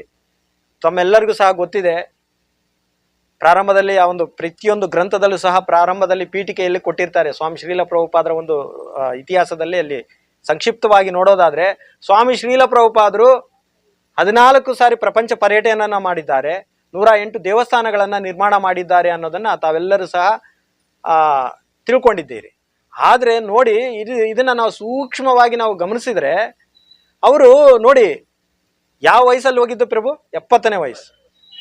ಆ ವಯಸ್ಸಲ್ಲಿ ಅಷ್ಟೆಲ್ಲ ತಿರುಗಾಡ್ಲಿಕ್ಕೆ, ಪರ್ಯಟನೆಯನ್ನ ಮಾಡ್ಲಿಕ್ಕೆ, ಪ್ರಚಾರವನ್ನ ಮಾಡ್ಲಿಕ್ಕೆ ಸಾಧ್ಯ ಇದೆನಾ? ಸಾಧ್ಯನೇ ಇಲ್ಲ. ಅವರು ಸಾಕ್ಷಾತ್ ಭಗವಂತನ ಒಂದು ಆಂತರಂಗಿಕ ಶಕ್ತಿ. ಹಾಗಾಗಿ ಆ ಒಂದು ಅಸಾಮಾನ್ಯವಾಗಿರ್ತಕ್ಕಂತಹ ಒಂದು ಕಾರ್ಯವನ್ನ ಮಾಡ್ಲಿಕ್ಕೆ ಸಾಧ್ಯ. ಇಲ್ಲಾಂದ್ರೆ ಸಾಮಾನ್ಯವಾಗಿರ್ತಕ್ಕಂತಹ ಜನಗಳಿಂದ, ವ್ಯಕ್ತಿಗಳಿಂದ ಮಾಡ್ಲಿಕ್ಕೆ ಸಾಧ್ಯನೇ ಇಲ್ಲ. ಹಾಗಾಗಿ ವಿಶೇಷವಾದಂಥ ಕೃಪೆ ಮತ್ತೆ ಭಗವಂತನ ಒಂದು ವಿಶೇಷ ಒಂದು ಅಧಿಕಾರಯುತವಾಗಿರ್ತಕ್ಕಂತಹ ಒಂದು ಶಕ್ತಿ ಇದ್ರೆ ಮಾತ್ರ ಅಲ್ಲಿ ಮಾಡ್ಲಿಕ್ಕೆ ಸಾಧ್ಯ ಅನ್ನೋದನ್ನು ಸಹ ಅಲ್ಲಿ ನಾವು ತಿಳ್ಕೊಂಡ್ವಿ. ಆ ಪ್ರಕಾರ ಮತ್ತೆ ಯಾವ ರೀತಿ ಅಂತಂದ್ರೆ ಒಂದು ಕೇಂದ್ರದಿಂದ ಇನ್ನೊಂದು ಕೇಂದ್ರಕ್ಕೆ ಹೋಗ್ತಾ ಇದ್ದಾರಂತೆ. ಯಾಕೆ? ಅಲ್ಲಿರ್ತಕ್ಕಂತಹ ಭಕ್ತರು ಯಾವ ರೀತಿ ಭಕ್ತಿಯಲ್ಲಿ ಮುಂದುವರಿಲಿಕ್ಕೆ ಸಾಧ್ಯ ಆಗ್ತಾ ಇದೆ, ಅದರಲ್ಲಿ ಯಾವ ರೀತಿ ಅಡೆತಡೆಗಳನ್ನ ಅನುಭವಿಸ್ತಾ ಇದ್ದಾರೆ, ತೊಂದರೆಗಳನ್ನ ಅನುಭವಿಸ್ತಾ ಇದ್ದಾರೆ, ಏನೆಲ್ಲ ತಪ್ಪುಗಳನ್ನ ಮಾಡ್ತಾ ಇದ್ದಾರೋ ಅದೆಲ್ಲವನ್ನ ಸಹ ತಿದ್ದಲಿಕ್ಕೆ ಹೋಗ್ತಾ ಇದ್ದಾರಂತೆ. ಮುಖ್ಯ ಉದ್ದೇಶ ಅವರ ತಪ್ಪುಗಳನ್ನ ಸರಿ ಮಾಡ್ಲಿಕ್ಕೆ ಅವರು ಪ್ರತಿಯೊಂದು ಕೇಂದ್ರದಿಂದ ಕೇಂದ್ರಕ್ಕೆ ಪರ್ಯಟನೆ ಮಾಡ್ತಾ ಇದ್ದಾರೆ. ಏನ್ ಬಳ್ಳಾರಿ, ರಾಂಪುರ, ಚಳ್ಳಕೆರೆ ಅಲ್ಲ, ದೇಶ ವಿದೇಶಗಳು ನೋಡಿ, ಸಾವಿರಾರು ಕಿಲೋಮೀಟರ್ ಗಟ್ಟಲೆ ಆ ಒಂದು ವಿಮಾನದಲ್ಲಿ ಪ್ರಯಾಣವನ್ನ ಮಾಡಿ ಆ ಒಂದು ಶಿಷ್ಯರಿಗೆ ಸರಿಯಾದ ರೀತಿಯಲ್ಲಿ ಯಾವ ರೀತಿ ಭಕ್ತಿಯನ್ನ ಮಾಡಬೇಕು ಅನ್ನೋದನ್ನ ಅಲ್ಲಿ ತಿಳಿಸ್ಕೊಡ್ತಾ ಇದ್ದಾರೆ. ಆ ಪ್ರಕಾರ ಮತ್ತೆ ಎಲ್ಲರಿಗೂ ಸಹ ಯಾವ ರೀತಿ ನಾವು ಭಕ್ತಿಯನ್ನ ಹಂಚಲಿಕ್ಕೆ ಸಾಧ್ಯ ಅನ್ನೋದನ್ನ ಪ್ರಭುಪಾದರಲ್ಲಿ ಎಷ್ಟು ಚೆನ್ನಾಗಿ ಅಲ್ಲಿ ಹೇಳ್ತಾ ಇದ್ದಾರೆ ಅಂತಂತಂದ್ರೆ, ಯಾರೆಲ್ಲ ಭಕ್ತರಿದ್ದಾರೋ ಅವರಿಗೆ ತುಂಬಾ ಒಂದು ಪ್ರೀತಿಯನ್ನ ಕೊಡ್ತಾ ಇದ್ದಾರಂತೆ.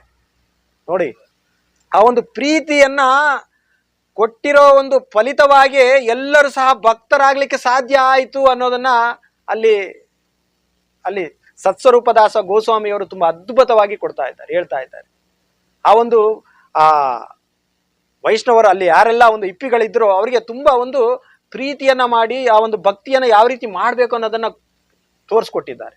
ಆ ಪ್ರಕಾರ ಅವರೆಲ್ಲರೂ ಸಹ ಶುದ್ಧ ಭಕ್ತರಾಗಿ ಈ ಒಂದು ಭಕ್ತಿಯ ಪಂಥದಲ್ಲಿ ಬರಲಿಕ್ಕೆ ಸಾಧ್ಯ ಆಯಿತು. ಅವರೆಲ್ಲರೂ ಸಹ ಮಹಾನ್ ವೈಷ್ಣವರವರೆಲ್ಲ. ಹಾಗಾಗಿ ನಮಗೂ ಸಹ ಒಂದು ಅವಕಾಶ ಇದೆ. ನಮಗೂ ಸಹ ಎಷ್ಟೆಲ್ಲ ಒಂದು ಪ್ರಚಾರ ಕಾರ್ಯ ಚೈತನ್ಯ ಮಹಾಪ್ರಭುಗಳು ಅದೇ ಹೇಳಿರೋದು.